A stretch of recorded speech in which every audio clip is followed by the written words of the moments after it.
can you predict a recession? The truth of the matter is you can. And there's all kinds of stuff, and I'm going to get too wonky on you here, but we have something called the inverted yield curve, which is, the stock guys really get all excited about this. But the yield curve is a graph that plots the market value or the yield of a range of U.S. government bonds, from notes with a term of 4 months to 30-year bonds.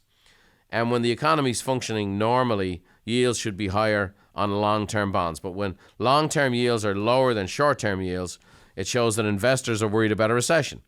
And this phenomenon is known as a yield curve inversion, and it has predicted past recessions.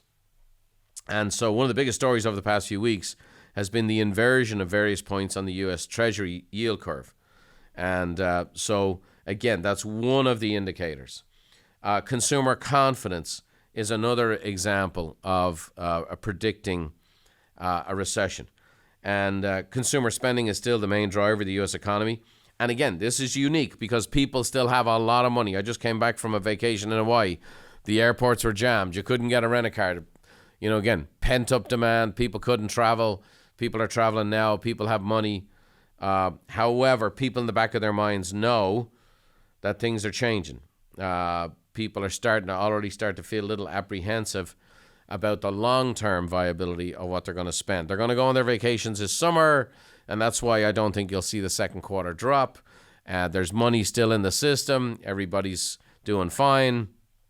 However, consumer confidence is starting to inch back down. And it just fell from 153.8 down to 152.6. So not catastrophic, but you're starting to see consumer confidence go down. There's other little indicators. For example, when the inflation really was just skyrocketing, the number one most expensive thing that it appreciated the most was used cars. And we're already seeing a precipitous fall in the price of used cars just in the last 60 days. Little things like that. You'll see a drop in the lending economic index, okay? You'll see sudden stock market declines. Have you seen any decline in the stock market? On one of our broadcasts here, I'm going to be introducing you to my broker, Ben Stewart.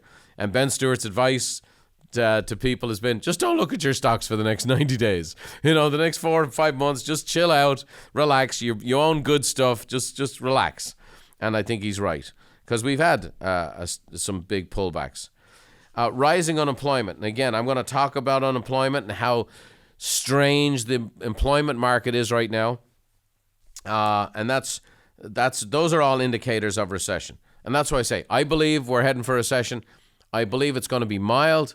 I believe it's going to be corrective. I believe it's going to be helpful. I think businesses are going to get healthier. I think customer service is going to improve. I think the value of a customer is going to be elevated. And some of the stuff that's been lost during COVID is going to be coming back.